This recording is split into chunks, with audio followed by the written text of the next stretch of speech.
Yo, yo, yo, what is going on, everybody? I'm so excited, as you can probably tell, because M0nkey is playing in Grand Champ 1, and the reason he's doing that, you've probably heard, is because of RLCS, and he's got to get his ranking up to sort of place higher in the open. I don't even understand it myself fully, because I haven't looked into it. One thing I do know is M0nkey right now is playing at Grand Champ, and he was even playing at Champ 2 or Champ 3 there earlier on yesterday. He hasn't lost, he's gone on a win streak, and he's doing it solo queue because it's pretty easy for him to find games.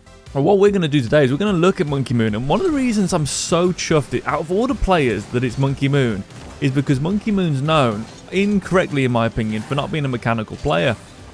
But what he is known for is being extremely efficient and being extremely smart. And his style, it's always amazed me that more people haven't studied his style. I mean, we've done 3 or 4 videos on this channel, replay analysis, and actually how to play like M0nkey in the past. Granted, 2's based, but I think we had 1 3's based. But no one really studies M0nkey, but he is one of the most accessible players. He is similar to if you were studying a Torment, for example, you know. Torment, a very good player that you could probably play like in a lesser form. And M0nkey is the best of the best. Now, what I want you to watch when you're looking at this, don't cheat, don't skip ahead. I want you to ask yourself, is this player fast?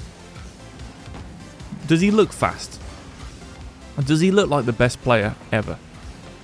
That's what I want you to ask yourself, because right now, M0nkey has not used boost in about 25 seconds, and he uses it now to move into this position. And obviously, people are probably thinking, well, you know, obviously the other team does have, I believe, a Champ 2 player. And I think it's 2 high Grand Champ 1s and a Champ 2. It wouldn't make a difference. This is just the only one I can get hold of on Ball Chase. If you've got one, guys, send them over. I will review these replays all day long, because I love watching M0nkey. And yeah, you're going to see misses. You're going to see what looks like slowness. If you look at the quantitative stat sheet for this on ballchasing.com, nothing stands out except 2 things. Like I say, I want you to sort of judge what is going on here. Is he fast? Ask yourself honestly, answer this question while we do this. Is this a fast player? Does he look fast? Does he seem fast? When I'm playing, would I have boosted straight away? Would I have boosted straight away there? These are the questions. What a shot, great save. You should be asking yourself. Because we're going to surprise you at the end. And this is great play from M0nkey, just sort of dropping it off there, keeping that pressure. We're going to a little bit of what's going on here. And could you imagine, on a side note, imagine queuing with M0nkey. Yeah, you literally, do you know what I'd do? I'd probably put my controller down and go make a coffee. Because you aren't losing if you got M0nkey on your team at any rank below top 100. Probably top 50 in all honesty, because he is just that good. I mean, we can't overstate how good this guy is. You watch him in isolation, you probably think, what's so special about this guy? What's so special about this guy right now? This is what's special about him. And we're going to go over exactly what makes him special, exactly what you can do to become special in freeze and in the game in general. And yeah, I'm really pumped for this. Doing it M0nkey, extremely slow, stopping his car, and waited a long time before using boost. He actually waited until his teammate fully disappeared from the play before he decided to boost. He didn't just waste any of his boost pushing into his teammate. He saw his teammate was there, he didn't need to push into it. And this is what M0nkey is really known for, and all the pros are known for at the high level, is his jab, his first touch on his jab to his air dribbles. He basically spams that in 2s, if you ever watched him in 2s. And one of the things he's so good at in freeze is his central positioning. And it's no surprise that we always talk about green zones being the most efficient. We always talk about all these efficient things. Seems like M0nkey is the guy who gets it right 99% of the time. I know a lot of guys who've played M0nkey. I was speaking to Smashy not so long back about playing against the M0nkey when he hit 2.3k. And he said, Dave, you know what the weird thing is? The guy's like a robot. What do you mean? He doesn't look special. If you're looking at him like this, you couldn't even figure out what makes him so special for a lot of players. But when you play him, he says, he never makes the wrong move. Made the wrong move there. He did make the wrong move. That was his teammate. But this is going to be great. I can't wait to go for this. And on a side note, guys, I'm putting this out today because I want to start increasing the volume of the videos that we're bringing out here. I've been doing two videos a week for the past past 6 months, I think, and I've done a video a week for 3 years, before that 4 years maybe, and now I'm sort of up the volume, and we've seen some great progress, some great stuff, and so, you know, the main thing for me is more people understanding the game, more people learning things, and now I'm going to jump into hopefully 3 days a week. I'm going to have to really work my time out as best as possible, and I want to do that because I've also got my own personal goals. So if you enjoy the content we do here, if you have watched some of the videos, if you enjoy these replay analysis, do consider, you know, leaving a comment just to say, yo, what's up, man? Don't have to be special. It doesn't have to be an amazing comment. If you want to ask a question, go ahead. But if you subscribe, if you like it, it does really help the channel. And my goal for this year, I would love to try and get towards 10,000. I know it sounds crazy, subscribers, that is. But you never know. You've got to put it out there to get it sometimes in life. So here we go, M0nkey going for a basic wall shot into what a lot of people would consider not particularly good mechanics. Like, it just looks very basic stuff, very basic. But yeah, again, I want you to, before we finish this and we go into the replay, just ask yourself that question: has he been a fast player? With 15 seconds left, because I already know what you're going to say, and that's why I want you to ask yourself really clearly: has he been a fast player? And there it is, 5-1. That's probably got to be the give up there for these guys. Do they give up? Yes, they do. Okay. So, before we go into the analysis, yeah, that is my question. Is M0nkey fast? I'm going to give you the answer in 3 seconds. Okay. M0nkey is extremely fast in this. He is actually averaging speeds close to Nupo, close to Ahmed. He's actually averaging a speed percent of 73.7. He wasn't slow at all, was he? But when you were watching that, be honest to yourself, you thought he was slow. You said he's not boosting. You thought he wasn't doing anything useful. He looks still most of the time. He looks stuck in the mud. This is where you're all going wrong. You've been told to play fast by people who don't understand the game. They don't understand averages. They don't understand how this stuff works. And so you just boost around all day crazily. And you don't rank up. And you watch a player like M0nkey and think, why isn't he boosting? Why isn't he moving faster? Yet he's moving faster than than anyone else in the game. He's the fastest player on the pitch by far. By quite a lot in this game. He's the fastest player in the pitch. You wouldn't have believed it, would you?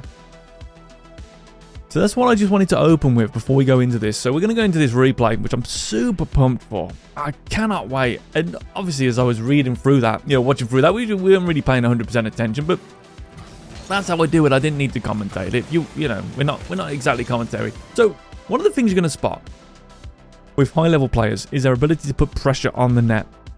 A good pressure on the net and to force decisions from the opponent. He instantly starts with a pinch. One of the reasons why, well, we're in defense. We've lost the kickoff. There is a 2v1 just about to happen right now. You can see them gathering round. They are all on a weak side because this is Rocket League. Well, what do I mean they're all on a weak side? Well, actually, they're all on the strong side because every player is on the same side, meaning there is weak sides, there is open space. So taking this pinch shot is extremely clever because if it goes on target, it's not going to get saved. But even if it doesn't, it's going to give them a release. There's no point defending and dragging back in this situation because M0nkey long boost. And really long boost now.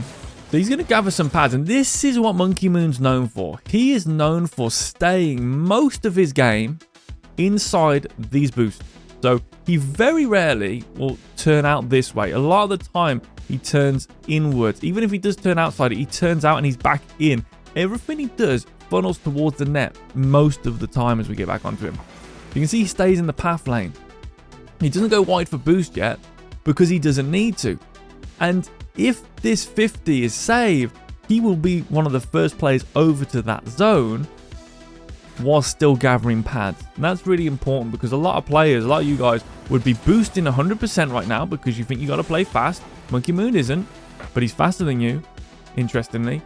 And then you will go for this boost and you will burn this boost and you will move over there. It won't do anything. What makes M0nkey so good here is he's watching the game, he's watching it develop, and he's trying to think, where can I cover that my teammates aren't? Doesn't do a win on that 50, but it may be intentional to get it onto the wall. And notice this is what I'm talking about. He is so just on it with his movement. He doesn't waste anything. Straight to net, straight to back post, and straight to pushing out his third. You can do that. So he's looking and he's thinking, is this going to go onto the backboard? No, it's not. We can see that we've got 2 players on the backboard. They've done an extremely good job, and he's pushing through as third. Now, I made a video about, and people have talked in the past about second man being like best case scenario and third being worst case scenario. Not always true. And this is a case where it isn't, it isn't true. And because of the angle, it actually makes sense for M0nkey to push forward because he's in more space and he can now wrap round into the opposite side here to get the finish. But one of the things he's done, again, if we just look at the overhead here, look at M0nkey's positioning versus everyone else. You can add this to your game today. Right, everyone else is pretty much past this boost curve. They're on this side of the boost curve. That is a really thick pen. M0nkey, like I say, will spend 95% of his game inside the boost curve. Will he go? Yes, he will go out. I'm not, delusional. What I'm saying is, majority of the time, similar to the Zen replay we did, he will spend time here. If you're struggling to rank up in 1s and 2s, spend more time in this zone. I call this zone the green zone. All right, it's almost like a gradient. So we have the green zone, and I know you guys who watch a lot of my content go, oh man, we know this, because I know it's helped a lot of people. And then we have the orange zone. It sort of goes into orange, and then as it gets to the wall, it goes to red, where we only want to go if we're putting something on there, if we're picking something up on a shadow, or if we're boost starving, grabbing a boost. We don't want to spend too much time there because we shouldn't be spending too much time there. Back to M0nkey. Down the middle. Very efficient with his boost. He gets a supersonic. He boosts no more. Finishing with 78 there. Let's get into this kickoff. So again, he's just doing a good job of losing the kickoff, just ever so slightly to the side. And what M0nkey is also known for is getting up really quick after his kickoff. So once he lands, he's known for this. Watch all of his replays. He is so quick off the ground, and he like here, you can go watch this. See how he gets off the ground way quicker than this guy? They landed at the same time. M0nkey jumps higher. Why? Because he can block the middle of the ball, and that will stop them losing. Same in 2s. Always block the middle of the ball. You don't have to win a kickoff. Just like a 50, you don't have to win it, but you just don't. You have to not lose it. So great kickoff there. He could have hooked it, should have hooked it, but whatever. Now here we go. So look at this, green zone. But he's got 0 boost. Goes into the red zone, straight away back into the green zone. No time wasted, because this guy plays at the highest level in the world. Any second, so I say to people, do it. You got to just be cleaner at it. Who go, but I'm doing this. I spoke to someone the other day, said, this is great. I've used the pacifist stuff, and I've gone from champ 1 to grand champ in 4 months. I can't believe how effective it is. But what do I do now? Because it seems like I have to be really consistent. Yes, you have. If you want to get to grand champ 2, grand champ 3 SSL, you have to be really consistent. There's no extra magic. There's a bit of hidden Rocket League, which we're going to go over in another replay I've got coming up. There is hidden Rocket League. Little things that people don't notice that are happening. But for the most of it, it's getting really consistent at the fundamental basics. So right now, M0nkey has gone into the red zone, and he's now, again, using his vision. So he comes over back into the green zone straight away. He looks at this because he can see the gap. Now, Naz has done a really good job, or Nats, I do apologize, done a good job of matching the height of the ball. So it's more deceptive, but M0nkey's vision is just too good to be fooled by that. And now M0nkey sees that Nero is next to touch the ball and that there's a gap. So he's going to be able to go into the gap. Now, one of the things you're looking at here is you're probably going to think, well, M0nkey really made a bad touch here. But if you actually watch M0nkey and BDS play, this is actually quite typical of them. A lot of the time in this position, they will either let it come here and cut in, or if it's in the corner, they'll actually cut out. And one of the reasons for that is they'll often look for pass backs. Nice hard pass backs, infield passing and stuff like that. Does this look familiar, people who do the pacifist system? Yes, it is a pivot, because he's pivoted and he's looking. Basically, what M0nkey wanted when he comes here is he's looking for a selection. Where are my players? Where are my teammates ready for a pass here? He's waiting for someone to be, as I like to say, by pad 2. And he turns and he looks and he says, no one's at pad 2. You'll see this. It's almost, you can feel the disappointment through the controller. You really can. Boom. Where are my teammates? Why are they miles away from the play? I'm all about spacing, baby, but this is ridiculous. We've got a guy on the ball in that corner, and we've got a guy driving off over there. We've got another guy in this corner. Why? Because they've been told to good job going supersonic, because that really helps you. By the way, Mo was the fourth slowest player in this game, but they're supersonic driving around for no reason. See what I'm saying? It's an illusion. So back to M0nkey. Looks, sees no teammate, so he has to go solo. Can't make anything happen. It doesn't really matter. The ball does come back, and it's almost like a Mo here. And sorry, Mo, I'm not just picking on you. I'm just saying you do what everyone else does, right? You've been told to play fast, so you get the Supersonic to go all the way out of the play. Now Monkey Moon can't pass you an easy goal, which you could have jabbed onto the backboard. Now we boost back all the way in. We get back in Supersonic, and then we whiff the ball because we're moving too fast for our own good. Because you've been told to play fast. You've been told that being faster is better. You've been told that you're going to get mechanics and everything's going to work out well for you. It doesn't, okay? Trust me, people argued this with me 2 years ago in my Discord. I have it in the Discord. 2.5 years ago, people laughed at me because not everyone was on about game sense back then. Even though I'd been talking about it for 5 years. They laughed at me, and guess what? They're champ 1 now. Did it work for you? You still haven't developed your game sense then, because you told me mechanics are all you need and you're going to learn that after. Didn't work for you. They're still active and playing, but how can you play for 2.5 years and like grind and not get any higher rank? That means your method doesn't work. So back to this. Just a little side rant there. Again, notice how he goes into the middle. Still, look at this beauty. Just such good Rocket League. Again, straight into... He goes wide, yep, to get the fake, and then straight into the green zone. Again, look at Monkey Moon compared to everybody else. Look at Monkey Moon compared to everyone else. Everyone's on this side. Monkey Moon's towards the green zone. Brilliant play. Doesn't get the best save there, in my opinion. I think he mistouched that. You know, he is human after all. A miss from his teammate there, but again, boom, straight back into the green zone. One of the things, I know Vance takes the mick out of me for this. Whenever I'm watching RLCS, I always say in the Discord, God, look at Monkey Moon building up the middle. Look at Monkey Moon building up the middle, because he does. And this is high-level play. What a common thing here. So what we're looking at here is, again, Monkey Moon has seen that they've made a strong side, which means there's a weak side to the left. So he's going to expose the weak side, but he's going to expose it hard. He can't take his time. He can't go for, again, this is freeze. So you can see actually Zunol's doing a good job. So if you went for a lateral dribble or a push to there, you're going to get challenged, which you don't want. So what you've got to do is you've got to throw the ball hard to where they're going. As you can see them all moving there. And then you can go up and get the read before anyone else will be able to. And he just misses this. But this is actually something Ray mentioned to me the other day, that pros are really, really good at now, these sidewall reads. And again, I don't want to say it, gets the demo straight back into the middle, grabbing the pads in there. And he's done the hot potato thing, that game that we said, okay? He doesn't have time to spin around here. He doesn't have time to spin around here. Nor would he want to in this situation. So what he's got to do is he's got to get here and he's got to wait for this to touch, all right? And when this touches, or as it comes in, he's got to block it. Now, the better you get, which is why I like quick camera transitions, the quicker you can flick in and out if you need to on the way back to see what's going on. Obviously, Monkey Moon isn't going to come out of ball cam here. Like, boom, he's straight back into in ball cam. And look how close Monkey Moon can get to his net. I would not recommend this position for every player that isn't pro. Most players need about this much space. But he is so good, he can actually do this from here. So this is just incredible. Gets the pin, gets the save. Beautiful. Grabs the boost because he's low, but he does it whilst being safe. Look, he's looking, and looks again, grabs the boost. In fact, misses the boost. But I'm not sure what's going on. He did, in fact, miss the boost. Okay, so he's got his boost back, goes onto the backboard straight away, and just, again, you just can't overstate. Like, this guy is just so robotically perfect. Straight onto the backboard, good touch. Goes for an extra touch there. Doesn't waste his boost on the way down. And doesn't try to do more than he needs to. So a lot of people here would do this. Then they try and turn and go for a flip reset. Why?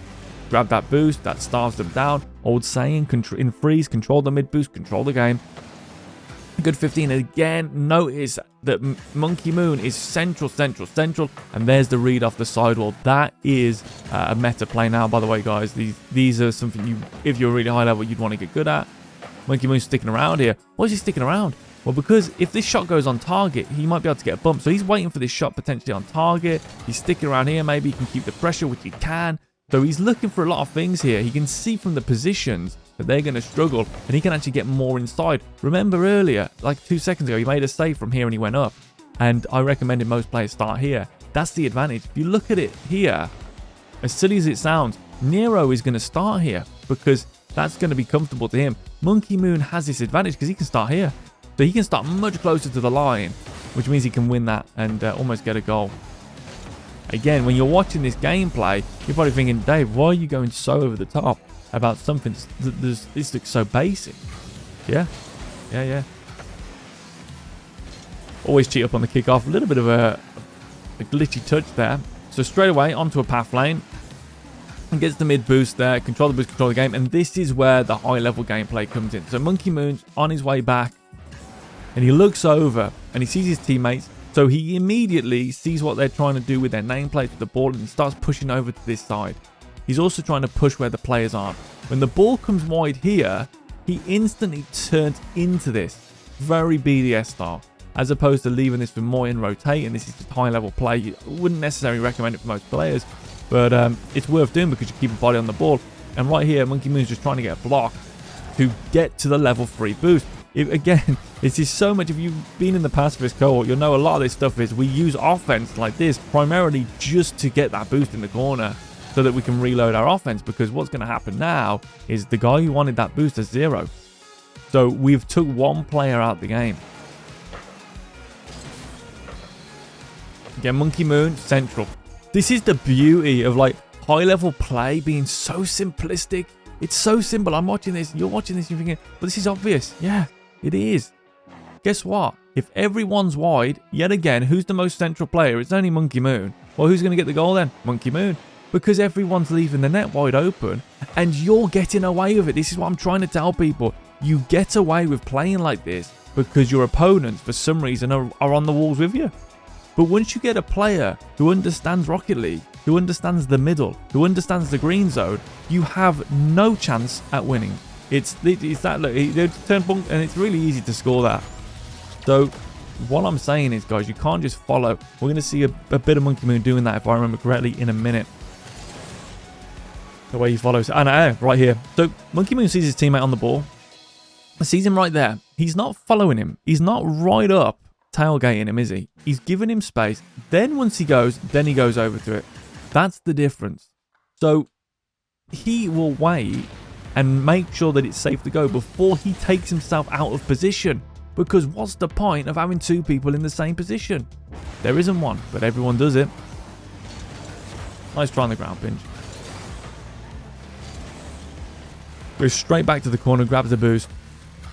And this, if you watch any M0nkey replay, he will do this, especially in 2s. He does this like 5 times a game. So it's such a common thing. He lets his teammate 50 it. And when the ball rolls around here, he just gets this angle and he goes straight to the net via the air. He's so good at this. And this is something that is really important to know. Whenever you're going for an aerial, you're meant to have someone hover to try and force you low. Which you can see here, Nero's trying to force him low. What you're supposed to do as this first man, like M0nkey's case here, is you've got to go higher and higher and higher. You've got to go all the way to the top. Because you have to beat them high to make it successful for you and your team, which he does. Taps it down, goes for the double, just misses it. And also obviously gives you the backboard. And again, how many of you here would have started flipping away from the play? They are in a bad state. Their defender looks worried. He is in a bad spot. So we'll just throw a fake in. Why? Because if we don't fake it, he might get confidence. If you actually look at his positioning, he's on boost. He can't see anything. But if we back off and he sees us back off, he might do something clever, take the ball to a high tower whip flick, take it to the right-hand side in this case. Could do a multitude of things. But if we stay close, we're forcing him away. And guess what? We are doing what we want to in freeze, which is starving them down on the counter. M0nkey grabbing the boost. And you're going to see him again. Just straight up attacking this middle. When I say attacking, I don't mean he's going after the ball here. How many of you would have gone after that ball? He realizes he's hitting the ceiling. He realizes he can't catch up to it. But he stays central. So he can get onto the backboard before anyone else. So he has to travel the least amount of time to get the dub. Grab the free boost. It's there. Why not? Into the middle. Following that path lane. Goes for the shot. Interesting thing to note on this shot when he goes for it is he uses a side flip there. Alright. Doesn't front flip into it because he doesn't want to land in their net. Pretty smart idea. And again, just pathing down the middle. Again, right in the middle. Going to go for a delayed 50. And he exits.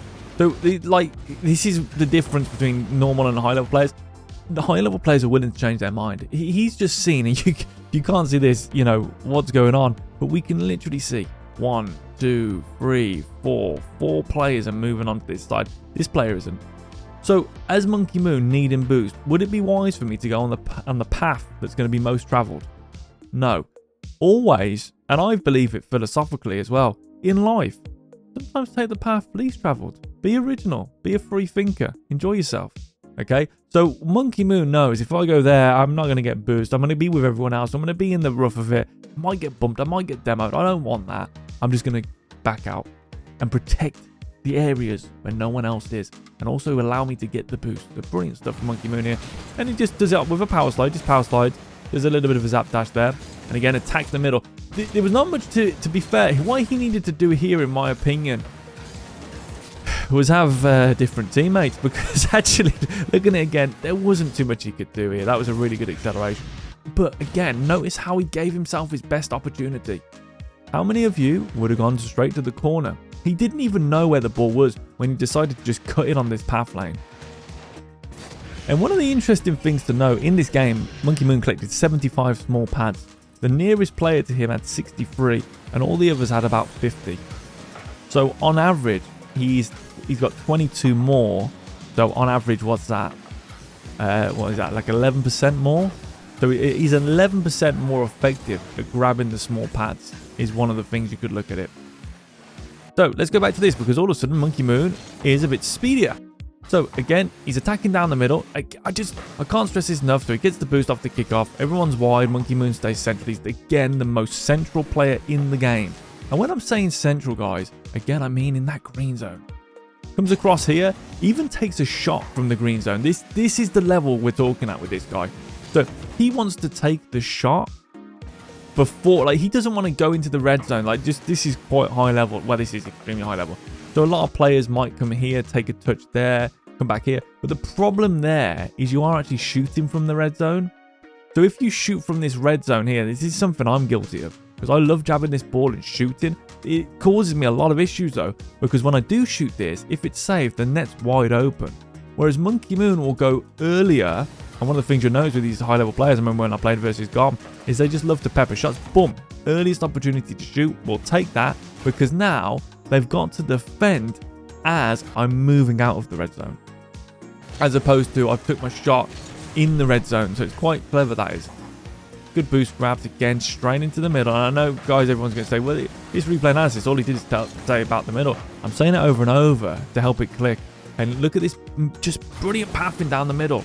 My favourite path lane, the middle path lane. You can't go wrong with it. Once you've hit one, you can hit them all without looking. Straight up here, keeping that pressure. So you can see that they're all sort of collapsed. We've got a counter. Same in twos. This one, Monkey Moon's one of the best twos players of all time ever. I believe he might even have the highest MMR ever recorded still. I think LJ took it off him and then he got it right back.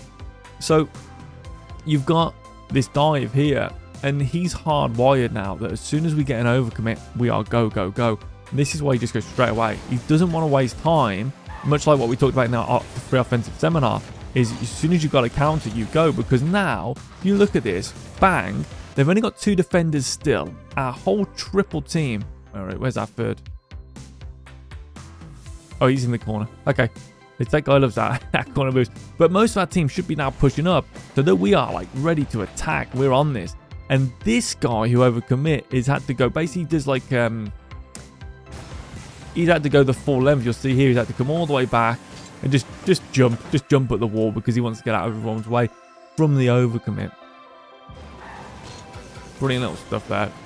Put it onto the backboard. That's all you got to do. Just put it onto the backboard. We speak about this a lot in the free series and all the upcoming episodes. We're doing these every Sunday and Wednesday. We're doing episodes of the 3v3 road to SSL, and we are going to get there. We are going to get there, baby. Again, straight into the middle. So one of the problems you'll have when people go for this is they try too much and they linger. But I feel like they both sort of wrap into one there. So many people try and edge. Well, flip reset, it's so slow to do that. Whereas Monkey Moon here will just crack that ball. Why? Because it's obvious. Like, it's so easy to defend this if it's a flip reset, because you can do what Natzer does. Whereas what you'd want to do, and Fairy Peak's really good at this as well, is you just get this ball get your control touch and just whack it. Just get it and maybe get an extra touch. And that's fine. That's all you need. You don't need to go for flip resets because why? Well, it's again, you've created a sequence of questions. If you challenge this ball and I hit it, you are out. We have paused and overcommit. We are then on the same attack, the 2v3. If you don't and you shadow, you're wide. And now you're still clapped. So it's not a good outcome for anyone really. If you, for whatever you do, that's why it's so good to play that ball fast. However, if I take a flip reset, you have time to get into position. Most of the time. So again, Monkey Moon is just going to cut in there, get rid of that ball. Going to fly for it, looking for a block. And I think he knows he's got the win here, so he's sort of chilled out. Still going to attack that middle straight away, though. Straight away, is this player rotating? He goes up and he's not messing around. He will get that block. He has to. You cannot go uncontested with that. Straight up here. The reason as well, Monkey Moon's always able to get to a lot of these balls. You're probably seeing he's been up for a lot of aerials. And to be honest, he hasn't like finished them. But the reason he's been able to get to a lot of aerials uncontested is because the opponents don't have boost. Because he's so good at holding his boost. And there we go. Hopefully that helped. I mean, the biggest thing here is like send me more of these. Because I could do this all day. I honestly could. But Monkey Moon there, best player in the world. And what we see is two things. One is small boost usage.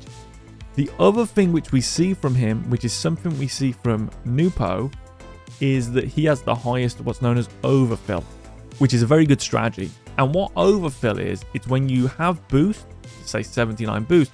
If Monkey, well, let's just say he's got 80. If he then goes and grabs 100 boost, he's overfilled the rest of that. So he is basically overfilled 80, if that makes sense. Because he gets to 100 and basically he's collected 180 overall, if that makes sense. But obviously we get 100 caps. So by him being on 80 and collecting another boost pad, he's stolen 80 boost off the table. So the other thing is just how fast he was. He didn't look particularly fast. I'm sure a lot of people will say that. In fact, sometimes he looked extremely slow. But it's done by the average of what he does when he is looking to create, when he is looking to get into plays, when he is on the ball, he plays very fast. And when he's not, he takes his time. The other thing is, the biggest thing is the positioning. And one of the things he does so well in positioning is that middle position. One little interesting stat to notice from Monkey Moon when you watch his games is generally, throughout the course of the game, he is the least percent furthest from the ball. What that means is that he is always relative in close proximity compared to everyone else throughout the whole course of the game to be near that ball. And the way he does that is by being very central. And that allows him to react. So even if it goes to the left, so average, like, you imagine if you're following your teammate down the left wall, you're going to get, you're behind it quite a bit. But if that then pinches over to the right, it's going to take you all that time to get over to the right. And it's going to drop your percentage. It's also going to cause you a lot of danger. Whereas Monkey Moon would stay central as his teammate builds up. If they lose it, he can get back over there. If they win it, he can get over there. So he's closer to the ball. And those really were the big three things that he did. Pathing, padding, and being willing to shoot and not waste time. He didn't carry the ball. He didn't air dribble the ball. He shot and everything he went for was quick and effective. And that is all you honestly have to do to dominate champ games. So there you have it. Any questions about that, let me know. We have a defensive seminar coming up this Sunday, guys. 30 spaces were available. By the time this airs, I think we've got 20 spaces taken. So there's 10 spaces left for the offensive seminar. We're going to be covering all of the sneaky things. Like, there is so much to cover. I'm actually worried we may not be able to fit it all in 4 hours. That's how much we've got to cover there. It's going to be myself, Raid, and Precepts. It'll be in a private room in the Discord. You'll get access to the notes. You'll get access to the recording. You will have hands-on coaching, covering everything. You'll be able to ask questions along the way. And it should be a great afternoon, evening, morning, wherever you are in the world. It should be great times. And you can, like I say, you can ask any question. We'll also be an FAQ after.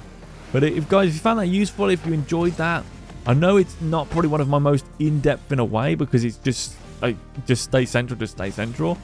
But if you ever watched any content on here and you found it useful, please do subscribe. As I've got this goal and I'd love to be able to get to it before Epic root the game. It would be pretty cool to get to that. But thank you everybody for watching. Look after yourself and peace out. Peace.